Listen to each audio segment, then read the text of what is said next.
Alright, ladies and gentlemen, welcome back to the channel, guys. Today we have a Raptors vs. Cavs preview video. If you guys enjoy it, be sure to hit that like button, hit that sub button. I post Raptors videos 7 times a week. We are 105 subscribers away from 9,000, so if you have not subscribed already, please be sure to hit that subscribe button. It means a lot to me, and thank you to everyone who's hitting that like button, dropping a comment for that algorithm to push this video out to new people. We've got a good game tonight. Now, unfortunately, I am still pretty sick. I don't know if I will be live for the game. I'll let you guys know on my Twitter link in bio. But they're in Toronto tonight. In Toronto, somehow, some way, somehow, they're only 2-3 at home this season. Obviously, they didn't play in Scotiabank for over 600 or so days. So it's taken them a little bit more time. They're 4-0 on the road. So on the road, they're just phenomenal. But this Cleveland Cavaliers team is really good. Or I think maybe not really good, but they're really low-key good. I mean, I made a video on this team after their win in Charlotte on Monday. So this week alone, Cleveland's gotten a handful of good wins against Cleveland and against the Portland Trail Blazers. They've been without a couple of players, too. One of the things I was going to mention for this game is that, hey, the Cavs play 3 7-footers in their starting lineup. Maybe the Raptors, maybe that is kind of how you beat the Raptors. Maybe that's going to be their thorn.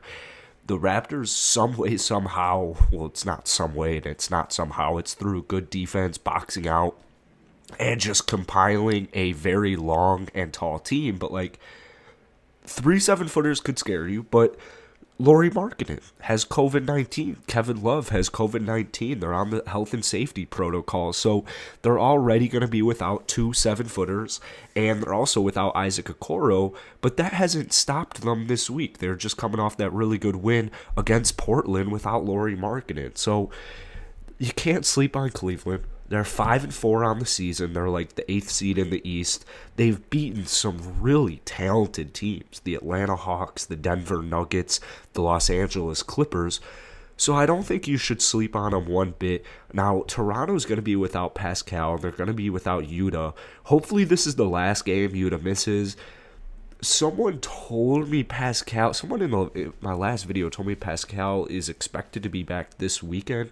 I don't think he'll be playing this weekend, but I did see a quote from Nick Nurse talking about how, I think they're just waiting for, one last medical clearance. So hopefully he is back sooner rather than later. They've got a good game against the Brooklyn Nets, I believe, on Sunday, which should cap off their 4-game week.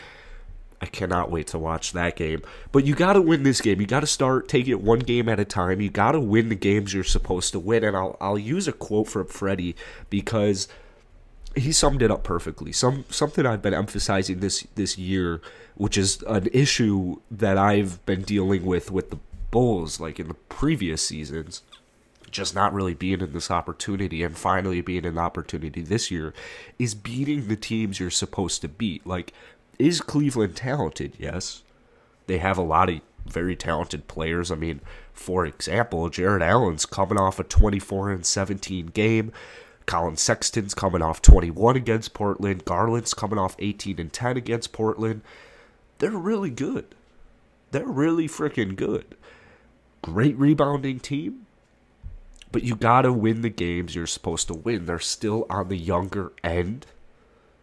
And they're still looking for their identity. Nick Nurse came out and said, this was his quote, "I've looked at the Cavs. I don't know if many other people have, but they're very good, very, very good. They know who they are, and they bring it with some tenacity of we're here to play this year. Very good team coming." I don't think that they really know who they are quite yet because that starting lineup is still super janky. But they're definitely forming their identity. They're definitely molding into their identity. And they're playing really solid basketball, and it's led by Jarrett, it's led by Colin, and it's led by Darius, and then you just have more factors, guys like Ricky Rubio, guys like Evan Mobley, who are helping contribute on a night-to-night basis. It's just been way more consistent for Cleveland, and honestly, I'm pretty excited for Cleveland, and I'm especially excited for the future of Cleveland. But here's a quote from Freddie. We've learned many years that these wins do matter towards the end of the year as you start to fight for playoff position.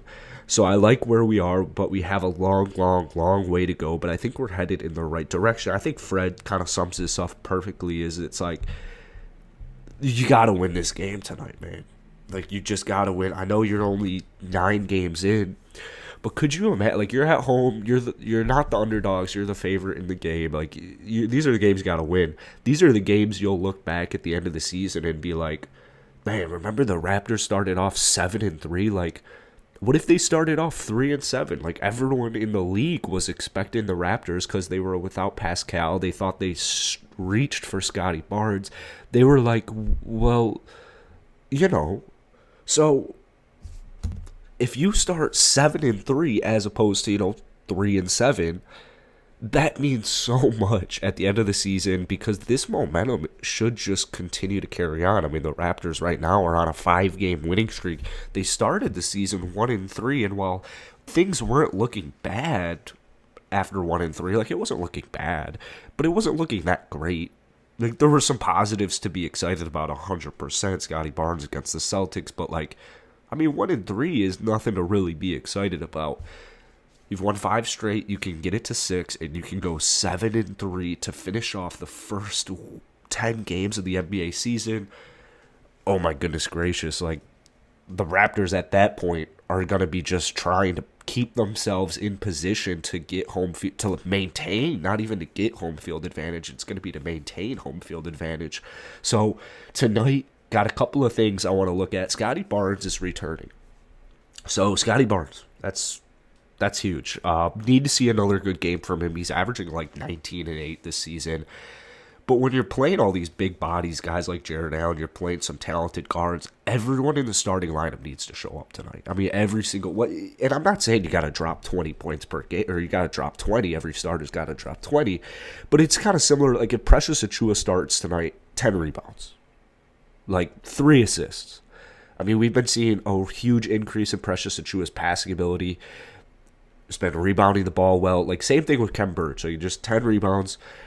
Scotty Barnes, 15 points. Gary Trent Jr., 15 points. Freddie, 20 if he can pull it off. OG, 20 if he can pull it off. And if you combine all those things, if the Raptors starting lineup can just take control of this game, they should be able to ride it out and have their defense just kind of like control and maintain the lead for the rest of the game. Then obviously from the bench, you got a lot of talented guys. I hope maybe Chris Boucher sees a little bit more run with this bigger lineup tonight.